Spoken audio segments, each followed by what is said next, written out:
Hello అండి, ఇవాళ మన ఛానల్లో ఎగ్ డ్రాప్ పాస్తా ఎలా చేయాలో చూపించబోతున్నాను. Welcome back to Kashvika's food.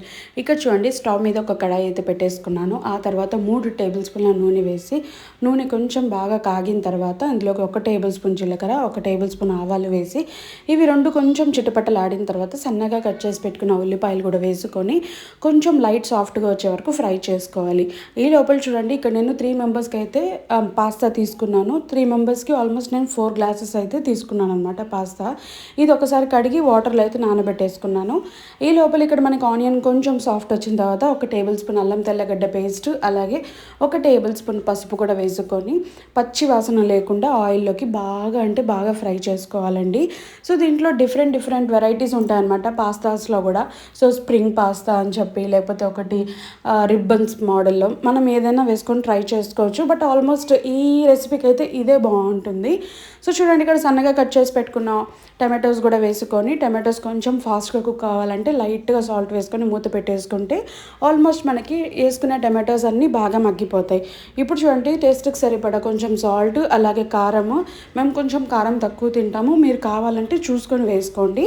And ఆ తర్వాత చూడండి, 1 tablespoon chicken masala, 1 tablespoon ధనియా, అలాగే కొంచెం లైట్గా గరం మసాలా వేసుకొని ఇప్పుడు ఈ మసాలాలన్నీ బాగా ఫ్రై అవ్వాలన్నమాట ఇందులోకి. అప్పుడే మనకి టేస్ట్ అనేది బాగుంటుంది. సో చూపిస్తున్న విధంగా మీరు ప్రొసీజర్ అయితే ఫాలో అయిపోండి. ఆ తర్వాత చూడండి, 2 స్పూన్లు పెరుగు వేసుకొని, ఇప్పుడు మనం ఏదైతే పెరుగు ఇక్కడ కనిపిస్తుంది కదా, ఇది కనపడకుండా బాగా ఫ్రై చేసుకోవాలి. సో మీరు వీడియో చూస్తుండండి, మీకే తెలుస్తుంది మనం ఎంత బాగా ఫ్రై చేయాలనేది.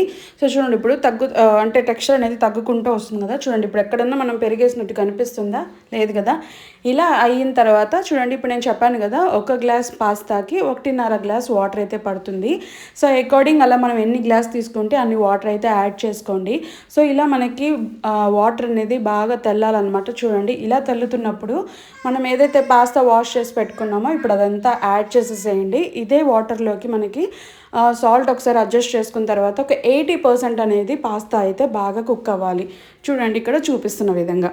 ఇప్పుడు ఇలా కొంచెం వాటర్ ఉన్నప్పుడే ఇప్పుడు ఎగ్స్ అనేది డ్రాప్ చేసుకోండి. ఇక్కడ మీరు ఎంతమంది తింటారో అన్ని ఎగ్స్ వేసుకొని ఇలా మూత పెట్టేసేయండి. అప్పుడే కలిపెట్టద్దండి. ఇలా మూత పెట్టేసిన తర్వాత మనకి ఇలా పౌచుల్లాగా ఫామ్ అవుతుంది అనమాట, ఎగ్ పౌచెస్ అని. చూడండి, ఇక్కడ సైడ్ ఎంత బాగా కనిపిస్తుందో కదా మనకి. సో ఇలా ఉండి ఒక 20 మినిట్స్ లో ఫ్లేమ్ మీద బాగా ఫ్రై చేసుకుంటూ ఒక్కసారి కలుపుకుంటూ ఉండండి లాస్ట్లో. అంతే అండి. పైనుంచి మనం కొత్తిమీర వేసుకొని గార్నిషింగ్ చేసుకొని సర్వింగ్ చేసేటప్పుడు పైనుంచి కొంచెం పచ్చి ఆనియన్స్, అలాగే నిమ్మకాయ కూడా, లేదంటే కావాలంటే పెరుగు కూడా వేసుకొని చూడండి ఇలా చూపిస్తున్న విధంగా సర్వింగ్ చేసుకుంటే చాలా అంటే చాలా బాగుంటుంది. ట్రై చేయండి. Thank you for watching. Follow and subscribe.